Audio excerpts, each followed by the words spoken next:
గ్రామాల్లో కొత్త ఉద్యోగాలు. ఈ ఉద్యోగాలు ఏంటిది? అసలు ఈ ఉద్యోగాలను ఎట్లా అప్లై చేసుకోవాలి?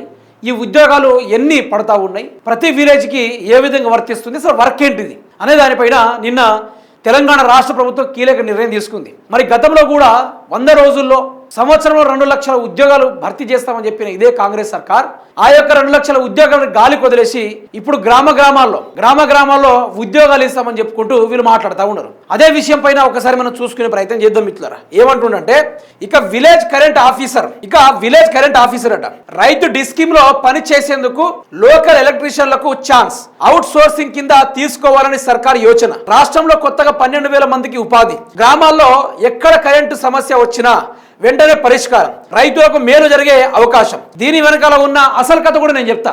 అసలు వ్యవహారం ఏంది, ఈ జాబ్ పెట్టడానికి గల కారణం ఏంది, ఈ జాబ్ని ఎట్లా అప్లై చేసుకోవాలో కూడా నేను క్లారిటీగా చెప్తా వినండి. అయితే గ్రామాల్లో త్వరలో విలేజ్ కరెంట్ ఆఫీసర్లు రాబోతున్నారు. కొత్తగా రైతు డిస్కీమ్ ఏర్పాటు చేశాక వ్యవసాయ విద్యుత్ సరఫరాలో ఎదురయ్యే సమస్యలను ఎప్పటికప్పుడు పరిష్కరించేందుకు ప్రభుత్వం ఈ దిశగా ఆలోచన చేస్తుంది. అవుట్ సోర్సింగ్ కింద లోకల్ ఎలక్ట్రీషియన్లకు అవకాశం కల్పించి నెలకు ₹15,000 కనీస వేతనం ఇవ్వాలని భావిస్తుంది. ఈ నిర్ణయం ద్వారా రైతులకు మేలు జరగడంతో పాటు రాష్ట్రంలో కొత్తగా 12,000 మందికి ఉపాధి కోరుతుంది. వ్యవసాయానికి క్వాలిటీ కరెంట్ అందించేందుకే రైతు డిస్కీమ్ లో పనిచేయడానికి ఇప్పటి వరకు 2,000 మంది ఉద్యోగాలను మాత్రమే తీసుకున్నారు.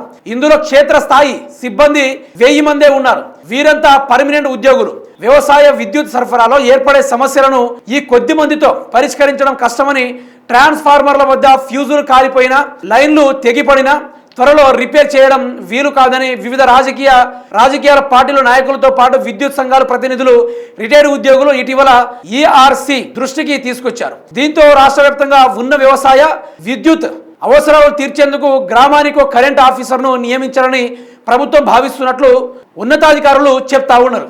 అయితే దీన్ని ఎట్లా అప్లై చేసుకోవాలి అంటే, దీనికి సపరేట్గా గ్రామాలకు సంబంధించిన ఇంతకుముందు ఏదైతే ఎలక్ట్రీషియన్ వాళ్ళు ఉన్నారో వాళ్ళకి తెలిసిన ఎలక్ట్రీషియన్ ద్వారా దీనికి నియామక ప్రక్రియ పెడతారన్నట్టు. ఎవరైతే ఐటీఐలో ఎలక్ట్రీషియన్ చేసిన వాళ్ళు ఉన్నారో, విద్యుత్లో ఎవరైతే ఆరితేరు ఉన్నారో వాళ్ళని ప్రభుత్వం వీళ్ళని తీసుకునే కార్యక్రమం దిశగా ఒక మంచి నిర్ణయం తీసుకుంది. రాష్ట్రంలో ఉన్న 12,769 గ్రామ పంచాయతీలకు అన్ని వేల మందిని తీసుకోవడానికి ప్రభుత్వం ఈ రోజు నిర్ణయం తీసుకొని గ్రామాల్లో ఎక్కడ ట్రాన్స్ఫార్మర్లు కానీ ఎక్కడ ఏమైనా ఖాళీ పడిపోతే అక్కడ వీళ్ళు పని చేసుకునేటట్టుగా, గ్రామాలను ఉంటే పని చేసుకునేటట్టుగా జీతం ₹15,000 వచ్చేటట్టుగా ప్రయత్నం చేస్తా ఉన్నారు. అంటే దీనికి సంబంధించిన నోటిఫికేషన్ కూడా షార్ట్ టైంలో రిలీజ్ చేయబోతున్నారు.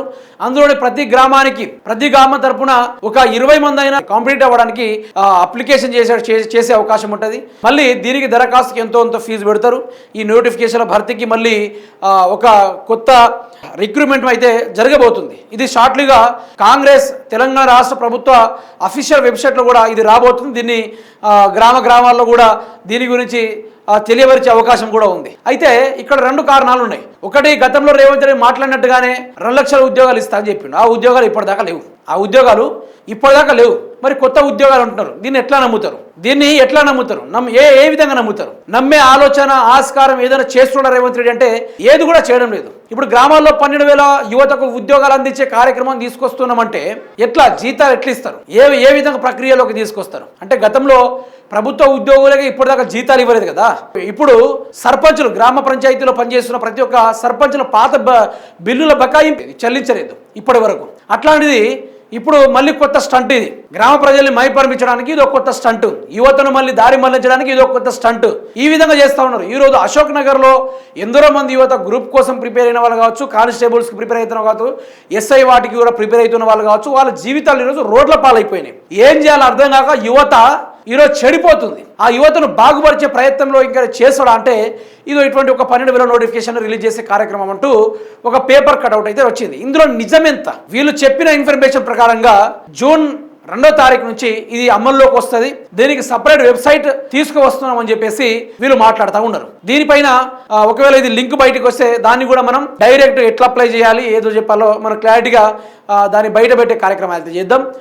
నిజంగానే ఈ ఉద్యోగాలు భర్తీ చేస్తే, ఒకవేళ చేయదలుచుకుంటే నాణ్యమైన కరెంట్ ఇవ్వడానికి కానీ ఇంకేమైనా చేయడానికి కానీ నేను ఈ ప్రయత్నం చేస్తున్నా అని చెప్తున్నాడు. ఈ డిస్కీమ్లో కొత్త మలుపు చేద్దాం అనుకుంటుండు. అసలు డిస్కీమ్లలో రైతులకు 3 గంటల కరెంటు చాలని చెప్పేసి కాంగ్రెస్ పార్టీకి సంబంధించిన కొందరు నాయకులు మాట్లాడిన విషయాలు మనం విన్నాం. ఈ డిస్కీమ్ అంటేనే రాష్ట్రానికి 3 గంటల కరెంటు. ఆ 3 గంటల కరెంటు పైన బిల్లులు వసూలు చేయడానికి ఈ అభ్యర్థులను అపాయింట్ చేస్తున్నట్టుగా కొంత డౌట్లు ఉన్నాయి. ఈ 12,000 యువతకు ఏదైతే ఉద్యోగాలు ఎలక్ట్రీషియన్గా వీళ్ళు ప్రకటించబోతున్నారో, వీళ్ళు మోటార్కు మీటర్ పెట్టి ఆ డబ్బులు వసూలు చేసే కార్యక్రమం దిశగా మనుషులు పెడుతున్నారా అనేది కూడా కొంత డౌట్లు అయితే రేకెత్తిస్తూ ఉన్నాయి. మరి ఈ ఉద్యోగాల గురించి కంప్లీట్ నోటిఫికేషన్ అయితే వచ్చింది. దరఖాస్తు లింక్ అయితే జూన్ 2వ తారీఖున రాబోతుంది. అది కూడా మనం అది రాగానే మళ్ళీ ఒక వీడియో చేద్దాం. ప్రతి ఒక్కరికి ఉపయోగపడేటట్టుగా ఆ వెబ్సైట్ని కూడా అందుబాటులో తీసుకొద్దాం. మరి ఈ ప్రభుత్వం ఓట్లీ మాటల కాడికైనా లేకుంటే చేతులు కూడా చేస్తుందని జూన్ 2న డిక్లేర్ కాబోతుంది.